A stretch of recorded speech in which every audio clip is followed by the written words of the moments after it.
It is an honor for me to introduce the President of the American Academy of Religion, Kwok Pui Lan. And before saying the formal things, I just want to restate what many people have said in the last days during these meetings. Before anything and before everything, Kwok Pui Lan is a friend, a mentor, a sister for many, many of us. Kwok Pui Lan, Professor Kwok Pui Lan is the William Cole Professor of Christian Theology and Spirituality at the Episcopal Divinity School in Cambridge, Massachusetts. An internationally known theologian, she's a pioneer in Asian feminist theology and postcolonial theology.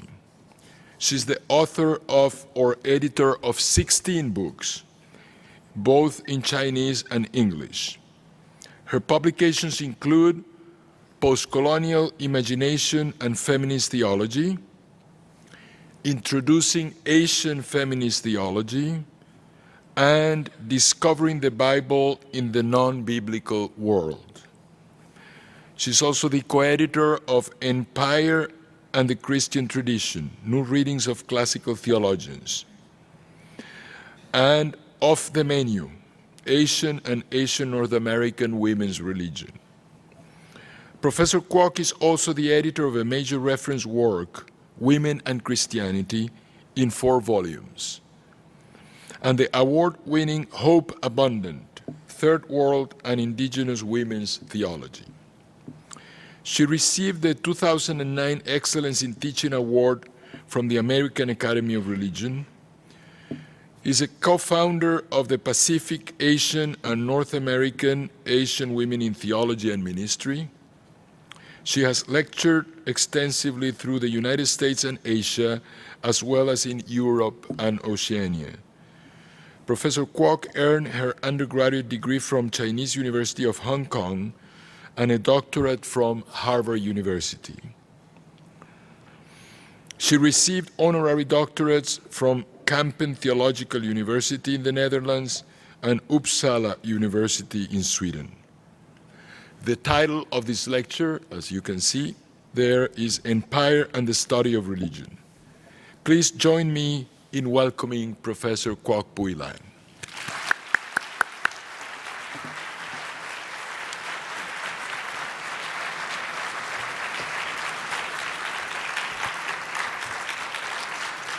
Thank you.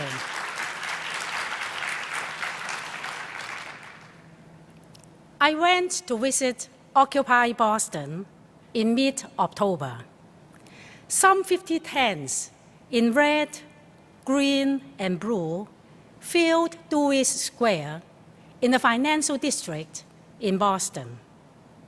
The square was named after Admiral George Dewey of the United States Navy, who won the decisive battle of the Manila Bay in the Philippines in the Spanish-American War in 1898. The square, therefore, bears the mark of American imperialism. I was surprised to find this tent city to be so neatly organized, with a reception space, a makeshift kitchen, and a medical tent with a Red Cross sign. Occupy Boston even runs a free school university featuring Noam Chomsky and other radical professors, and has a library of well over 500 books. The Wall Street movement has spread to so many cities in the United States and around the world. On October 15, hundreds of thousands of people in more than 950 cities took to the street to protest against capitalism and corporate greed. In Hong Kong, where I was born, protesters occupied Exchange Square, the heart of the financial district, to denounce big business and big banks. When was the last time you saw such a global movement against capitalism? While many believe there is no other alternatives to our current economic system and the way we order the world, I went to occupy Boston to find out if there is alternative space for hope. Michael Hart and Antonio Negri used the term empire to describe the globalization of capitalism and the decline of nation-states. Empire, they said, is different from the imperialism of the previous era, when Europe occupied distant lands. Today, empire is all-pervasive because it has no territorial center of control and does not rely on fixed boundaries. In order to challenge and resist empire, they said we need a new political subject. They call this new political subject the multitude. Critics have said this concept of the multitude is just too elusive and abstract.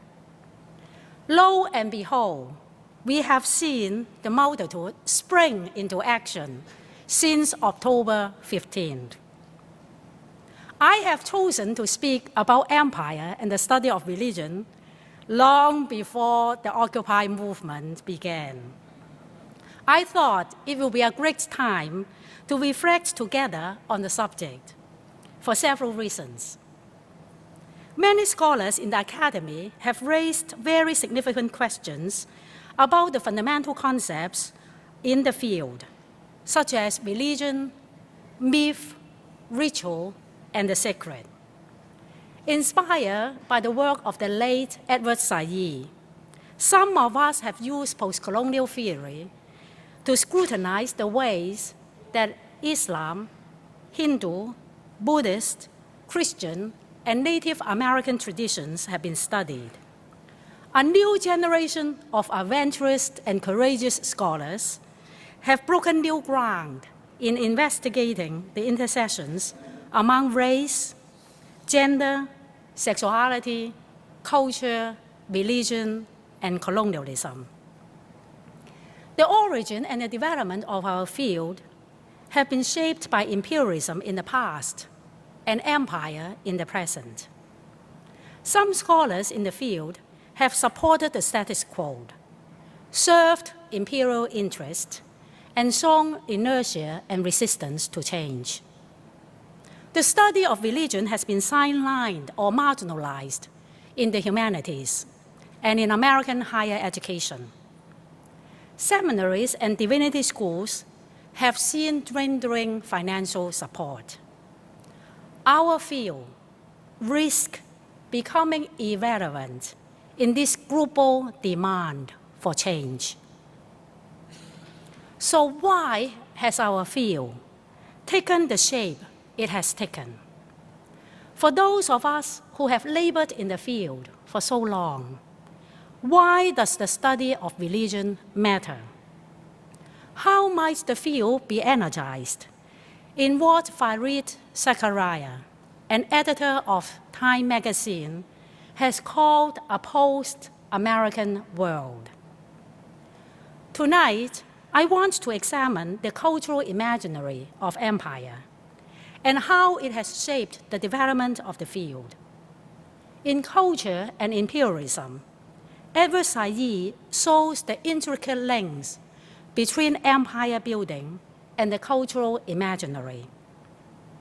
Taiwanese scholar Guanxin Chen says, the cultural imaginary structures the system of ideology, links to the concrete experience of daily life, and forms the direction as well as the boundary of our psychological life. Decolonizing the cultural imaginary is a very daunting task because this imaginary affects both the colonizing as well as the colonized subjects. Chen suggests the following steps. First, placing colonialism at our center of inquiry. Second, exposing hidden Eurocentrism so that a more balanced account of the formation of other regional spaces can be narrated. And third, emphasizing the relative autonomy of local history and insisting on the specificities of the historical and the geographical. Following Chan's suggestion, I will trace the rise of this new science of religion in the 17th and 18th century, its institutionalization in the 19th century, and the fields coming to the United States. Such a sweeping review will leave out many details. My goal is to offer some suggestions for the field to change so that it can be a positive force against empire and for human flourishing. The French historian of religion, Daniel Dubuisson, argues that religion is a Western construct, which supplies the nucleus about which the West has constructed its own universe of values and representations. In this capacity, it has influenced the totality of Western ways of conceiving and thinking about the world. The concept is just far too Eurocentric, he says, and too much based on Christian experience to be useful for a comparative discipline. Many people have traced the root of religion to the Latin word religio. But Dubuisson said, a term's etymology does not offer us the essence or the timeless meaning. This archaic Latin word has gone through its classical usage by Cicero, its progressive acceptance by Christian writers, and its adaptation as an anthropological and universal concept in the modern world, influenced as it was by Christianity. The term religion has been vigorously debated since Wilfred Canwell Smith published his classic, The Meaning and End of Religion, in the 60s. Not only scholars have no consensus what religion is, they also debate when the field actually began. In a new science published last year, Guy Stromser argues the origin of this new comparative study of religion took place in the Age of Reason, from 1600 to 1800. Three significant events created a crisis in Europe that prompted a new intellectual development. First, the encounters with the so-called New World and the religious traditions of South and East Asia. Second, the Renaissance and its consequences, such as new interest in antiquity and in philological study. And third, the religious wars in the wake of the Reformation, which caused devastation and turmoil. The conquest of the so-called New World changed forever the cultural imaginary of Europe. The decisive battles with the Aztec and the Incan empires allowed the Spaniards to conquer vast territory and peoples. Europeans' contact with the religious practices and beliefs of the native peoples challenged the biblical view of the unity of humankind and one true religion. At first, the Europeans were not sure whether the native in the Americas were human beings and whether they had souls. After deciding the American Indians were human beings, they compared their religious practices with Greek and Roman rituals and with Islam.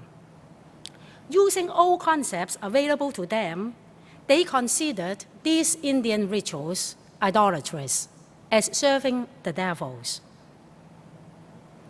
Such rudimentary comparison of different religious traditions, though completely biased, was a very significant step towards the establishment of the field of religion. The Europeans' clash with the Chinese Empire in the 17th century led to very different results, to the expulsion of Catholic missionaries and to what Neil Jensen has called manufacturing Confucianism. The focal point of the debate was how to interpret those Chinese rituals venerating the ancestors and Confucius. Matteo Ricci and the Jesuit missionaries argue these rituals were just social customs with no religious significations. But the Dominicans and the Franciscans did not agree. For them, these rituals were idolatrous. When Pope Clement XI sided with the Dominicans and Franciscans, and the Chinese Emperor Kangxi sided with the Jesuits, the ecclesial empire collided with the Chinese Empire. In 1706, the Chinese emperor was so furious that these foreigners, who could hardly read Chinese classics, dared to interpret the rituals of his own country, that he expelled the missionaries who did not accept Matteo Ricci's approach. Ricci learned Chinese language and respected Chinese custom. He had written that Christianity has similarities with and could even augment Confucian teachings. The Chinese scholars, they were incensed by such ideas. So they learned what Ricci has written in order to refute his ideas. On the European side, the theologians and the intellectuals had to learn something about Chinese rituals and the Confucian tradition in order to adjudicate whether the Jesuits were correct or the Dominicans and Franciscans.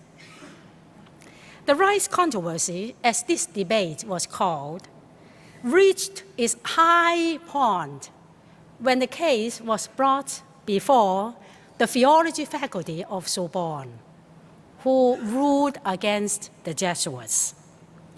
The controversy led to the comparative study of Christianity and the Confucian tradition in both China and in Europe. The Enlightenment philosophers were looking for an alternative for the divine revelation and dogmas espoused by Christianity. Confucianism, as a Western construct, became an exemplar of rational and natural religion. First of all, Confucius had great appeal because his tradition did not worship idols and had no false gods. In fact, Confucius himself was against superstitions and idolatry. For the West, Confucius became an iconic representation of Chinese native artedness, as Jensen says. Confucius appeared in the writings of Voltaire, Rousseau, Diderot, Comte, and Bayle. In China, though, scholars were also busy manufacturing Confucianism. They call Confucius, of course, by the Chinese name Kongzi.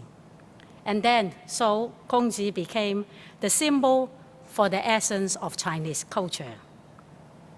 The myth-making of Confucius continues even today, as a huge bronze statue of Confucius was erected in Tiananmen Square last January, directly facing Mao's portrait. The new science of religion was born during the religious wars within Europe and the clash of other empires. The encounter with beliefs and rituals in the New World and in the South and Northeast Asia meant that Christianity was only one among a plurality of religious traditions. The Catholics first used the plural form, religions, in 1508. Religion became a generic concept which described a crucial aspect of society, and it had various historical expressions. The comparative study of Christianity with these various practices and beliefs gave rise to the origin of our discipline. The institutionalization of the field took place during the second half of the 19th century with the formation of new chairs in the general and comparative study of religion in European universities. The availability of new artifacts and materials as a result of colonialism greatly facilitated our field's development. The cultural imaginary of this period of rapid European expansion was defined by the promotion of the Indo-Aryan myth, the application of evolutionary theory to the study of religion and society, the racist construction of primitive man, and the belief in science and progress, as well as in the civilizing mission of the West. If the Enlightenment thinkers were attracted to Confucianism, German Romantics, and the English Orientalists, they had fallen in love with Sanskrit and Indian myths. Max Müller, considered a pioneer in our field, was German by birth, but spent his career at Oxford. Müller developed a genealogy of language based on the work of William Jones, who discovered the commonalities between Sanskrit and the European languages. Müller hypothesized that Europeans and the Indians have come from the same stock because of their linguistic affinities, and that they were distinct from the Semites.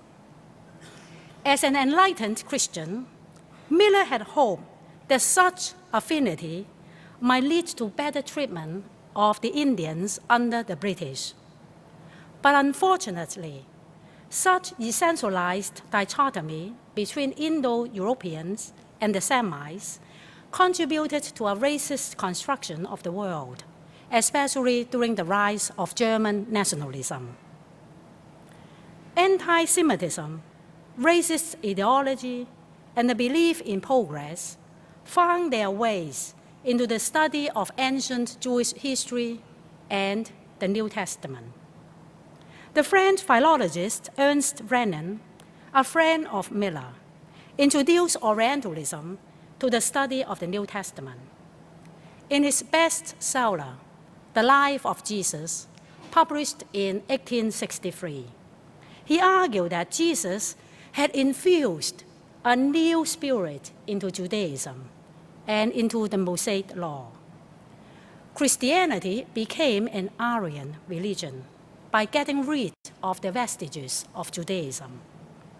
In his other works, Renan asserted that the Semites were inferior to the Aryans because the progress of the human mind towards truth, science, and philosophy was foreign to them. French and German scholars created the historical Jesus according to their images. In 1879, the Jewish artist Max Liebermann's portrayal of the 12-year-old Jesus in the temple was condemned as blasphemous because he was far too much Jewish looking. In response to the uproar, look what he had done. Liebermann transformed Jesus into an Aryan depiction, characteristic of contemporary German taste. As Susanna Hassel has shown, the de-Judaization of Christianity since the 1860s led to the dehistoricization of Jesus, fueled anti-Semitism, and contributed to the controversy that Jesus was an Aryan, believe it or not, because he had come from Galilee. Racist ideology was rampant in the construction of the primitive man. The primitive and the non-Western peoples were depicted as sexually promiscuous and lustful, in opposition to the Victorian sexual restraint. The earliest use of the term homosexuality can be traced to the late 1860s, at about the same time when the study of religion was institutionalized. Homosexuality was regarded as an inversion at that time, which represented a historical and a cultural regression to pre-Christian morality. To show Christianity's superiority, Jesus was depicted as a bourgeois gentleman, devoid of passion and fully capable of controlling his desires and appetite. The sexuality of Jesus was a taboo subject. This taboo, as I have said, served not only to discipline individual sexual morality, but also to maintain racial boundaries and cultural imperialism to facilitate the expansion of Europe. Jesus' sexed body provided a provocative site for the inscription and projection of powerful myths about sexuality, race, gender, and colonial desire. Racism shaped the classification of religion in this new discipline in the modern university.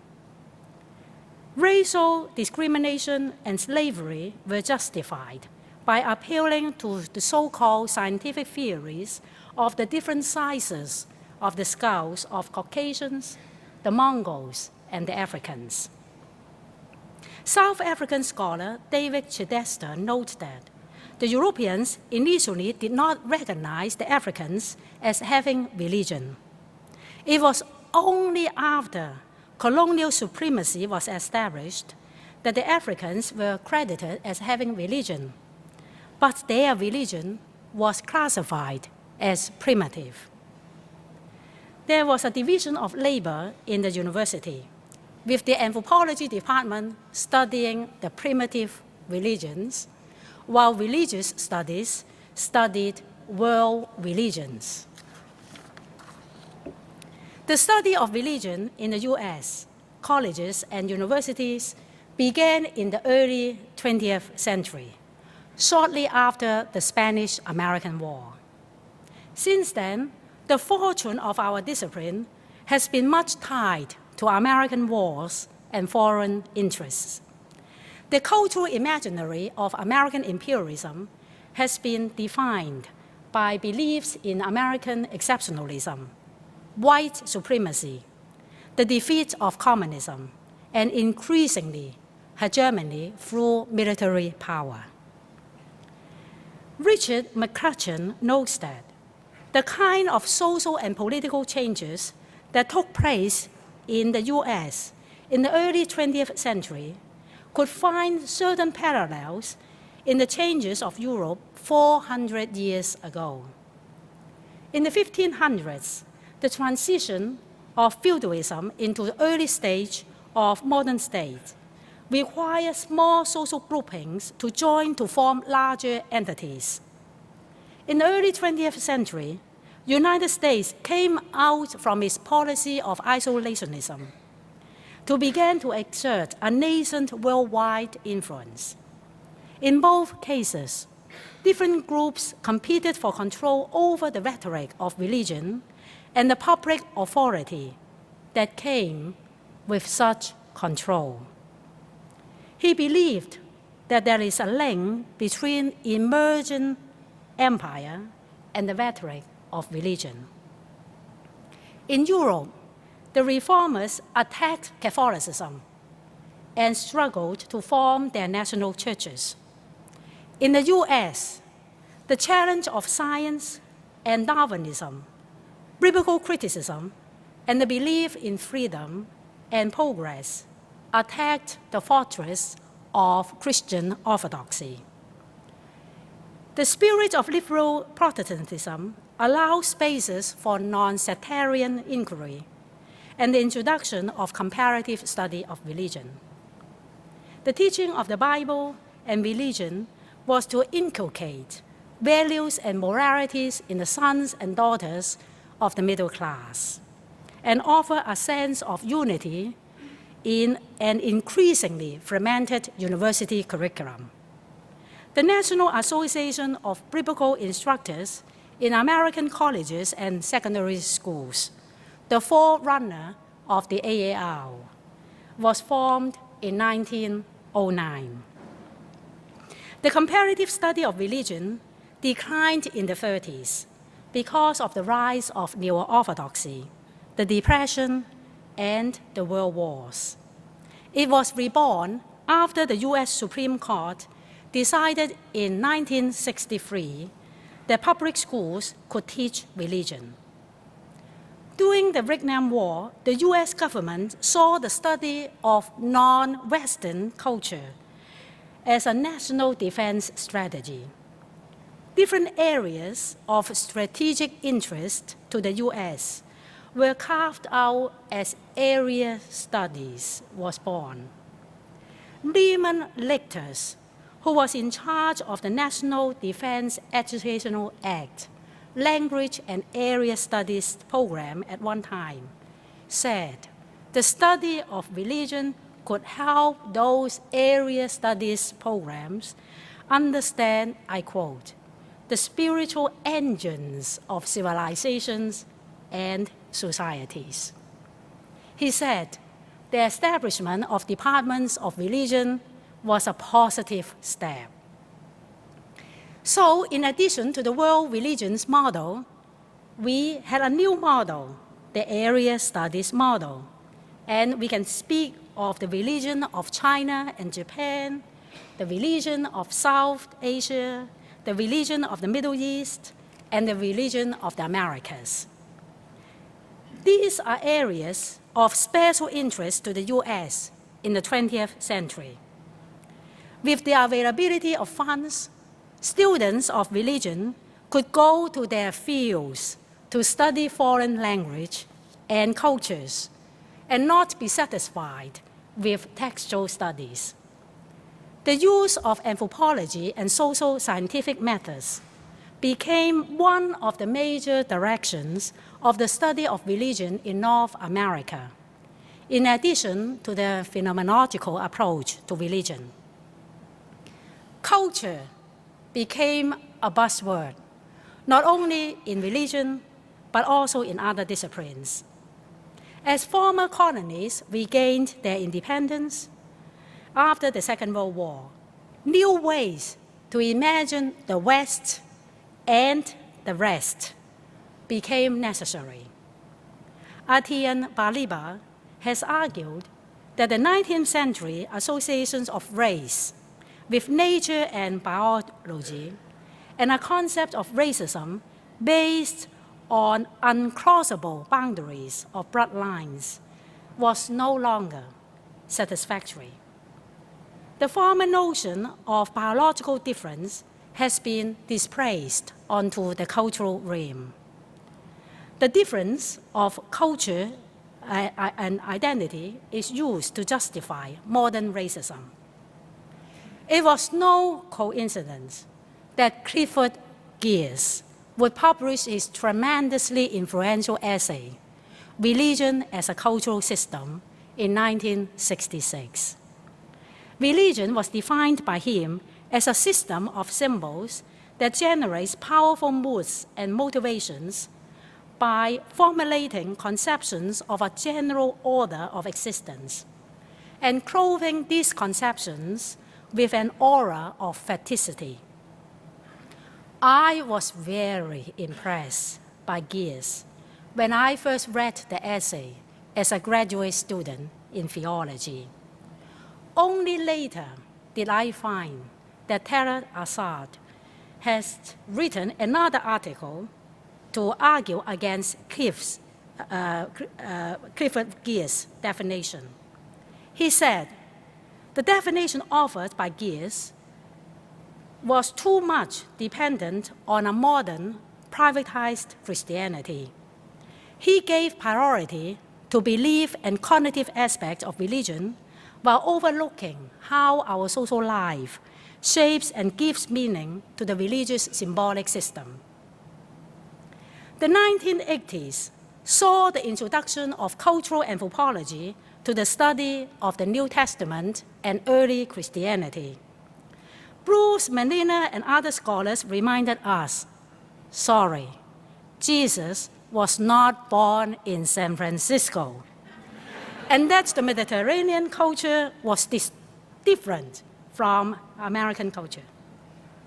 According to James Crossley, the focus on the Mediterranean in the 80s coincided with a time when that region became crucial in American foreign interests. Crossley found it disturbing that scholars could make blanket generalizations of the ancient Mediterranean world based on modern anthropological studies of the Middle East.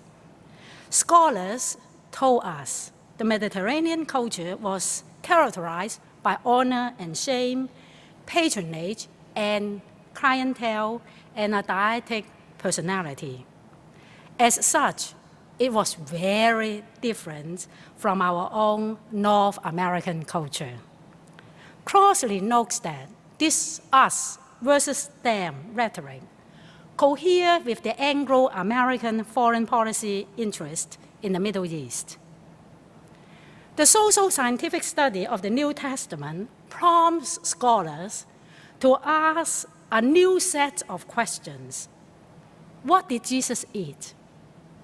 And who did Jesus share table with? What was the living habits of those charismatic and itinerary leaders? Did Jesus know medicine or even magic? Such fascinating questions, of course, offered a new array of images about Jesus. A wandering charismatic leader, a Jewish rabbi, a prophet, a rebel, a peasant, a social radical, a spirit-filled person, a magician, and a healer. Some of these images would appear shocking to 19th century gentlemen, but they are acceptable to our contemporaries because Jesus, as a Mediterranean native, is supposed to be culturally different from us.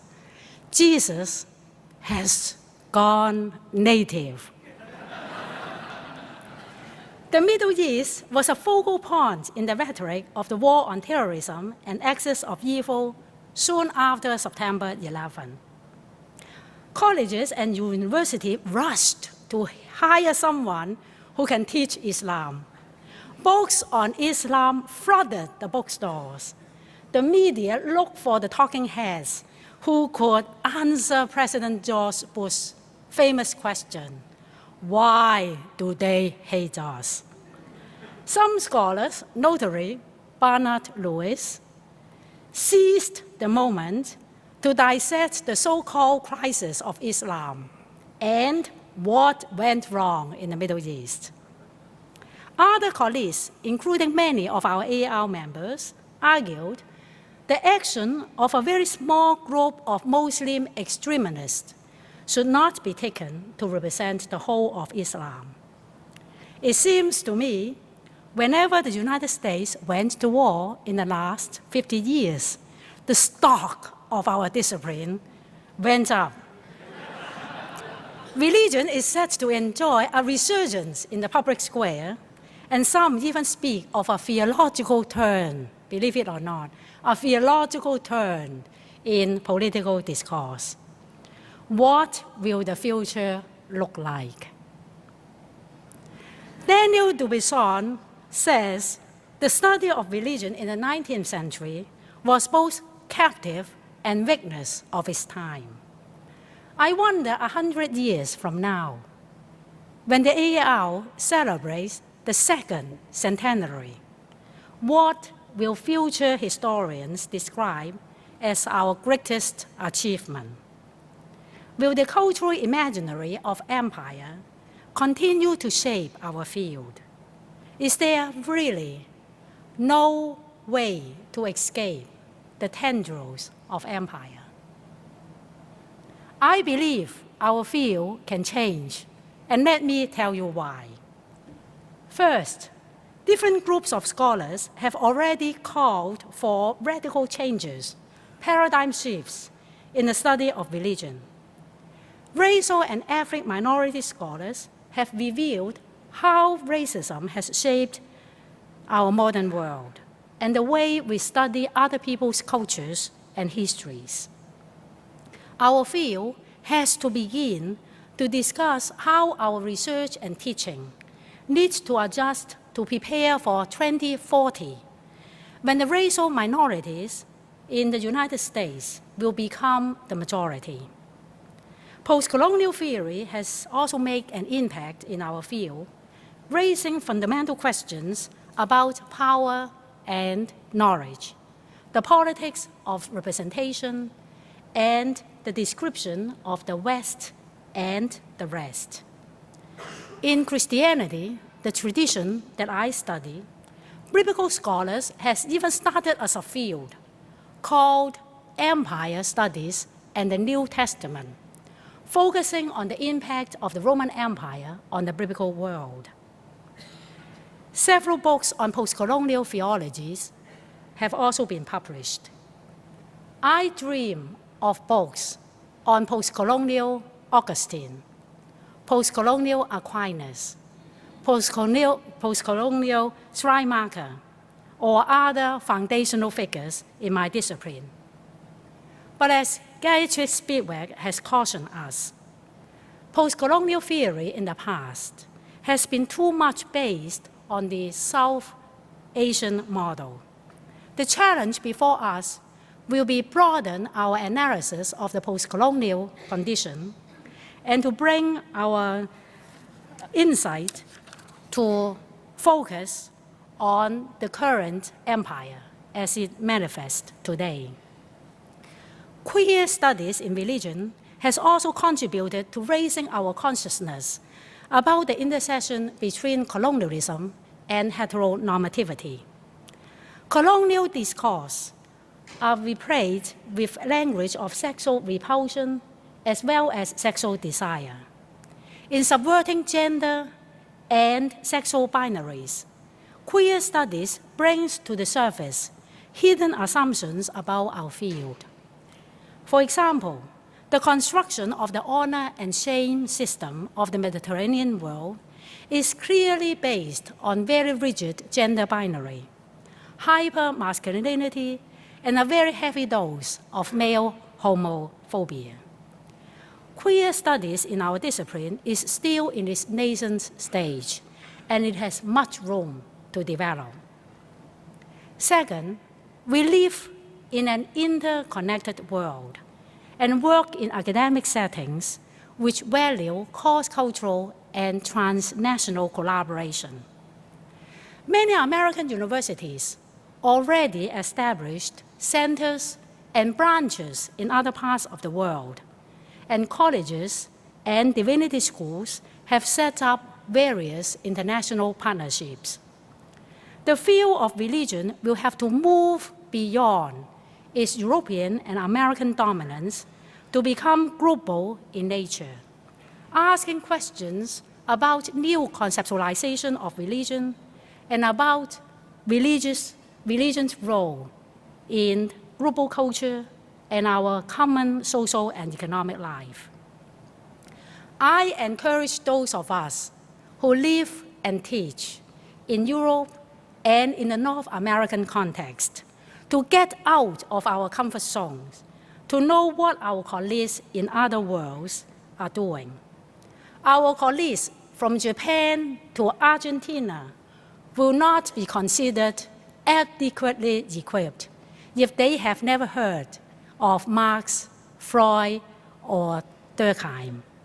Yet many of us know far little the history of religious studies and current research interests in other countries and regions, especially in the two-first world. We can begin the conversation right here at the annual meeting because some 60 countries are represented among the participants of this year's annual meeting. In 2007, the AAR had a focus on China. Scholars from China, Hong Kong, and Taiwan were invited to our annual meeting to share with us the current development of religious studies in the Chinese contexts. Taiwanese scholar Yanxin Cai described the rapid increase of number of departments and research institutes in China. It is worth noting that China has invested a lot of resources to the study of religion in the midst of its economic boom and its so-called peaceful rise.